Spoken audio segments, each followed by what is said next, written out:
اخواتي وحبايبي في كل مكان، السلام عليكم ورحمة الله وبركاته. معاكم اخوكم ابو بطة، والنهاردة ان شاء الله هنتكلم عن الجنس في الحياة المصرية القديمة وازاي الفراعنة كانوا مهتمين بالجنس. طيب خليني احكي لك القصة بالتفصيل الممل. في العصور القديمة كانت مصر مملكة عظيمة بحضارة متقدمة، والفراعنة كانوا بيحكموا البلاد وبيعيشوا في قصور فخمة. الحياة الاجتماعية والثقافية كانت مليانة بالعادات والتقاليد اللي بتنظم كل حاجة، من اول الزراعة والصناعة لحد العلاقات الشخصية والجنسية. حتى الجنس المصريين اهتموا بيه وقدروا ينظموه. هتقول لي ازاي؟ هقول لك يا سيدي الناس، بس الاول ما تنساش تشترك معانا في القناه وتفعل زر الجرس عشان يوصلك كل جديد. الزواج في مصر القديمه كان له اهميه كبيره جدا، وكان بيوصفوا الزواج بانه رباط مقدس بين الرجل والمراه. الاهل كانوا بيعملوا دور كبير في ترتيب الزيجات، وغالبا كانوا بيختاروا الازواج لبعضهم بناء على الوضع الاجتماعي والمالي. الازواج كانوا بيعيشوا مع بعض في بيوت مريحه، والبيت كان مكان مهم جدا في الحياه اليوميه. العلاقات الزوجيه كانت مبنيه على الاحترام المتبادل، وكان في اعتقاد ان العلاقه الجنسيه جزء اساسي من الحياه الزوجيه ومهم جدا لاستمرار السلاله. الجنس بقى والخصوبه،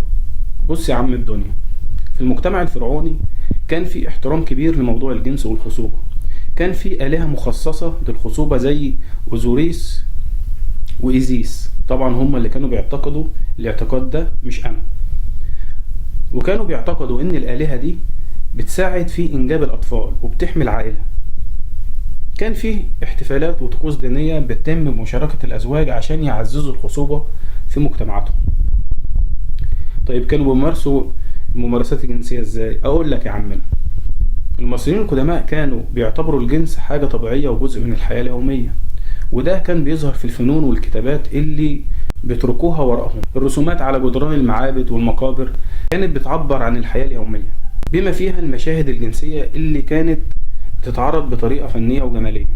وكان فيه نصوص أدبية كتير بتتكلم عن الحب والجنس، زي أناشيد الحب والأدب الإيروتيكي. النصوص دي كانت بتوصف مشاعر الحب والشهوة بين الأزواج، وكانت بتتكلم عن الجمال الجسدي وجاذبية الحبيب. الأدب ده كان بيدينا فكرة إزاي المصريين القدماء كانوا بيشوفوا الحب والجنس كجزء من الحياة الطبيعية والممتعة. النظافة والجمال، النظافة الشخصية كانت جزء أساسي من الحياة اليومية في مصر القديمة.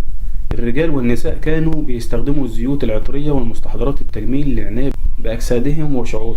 ده كان بيساعد في تعزيز جاذبيتهم وجمالهم، ويوضح قد ايه كانوا بيهتموا بالشكل الخارجي والعلاقات الشخصية. الحياة الجنسية في مصر القديمة كانت جزء لا يتجزأ من المجتمع والثقافة.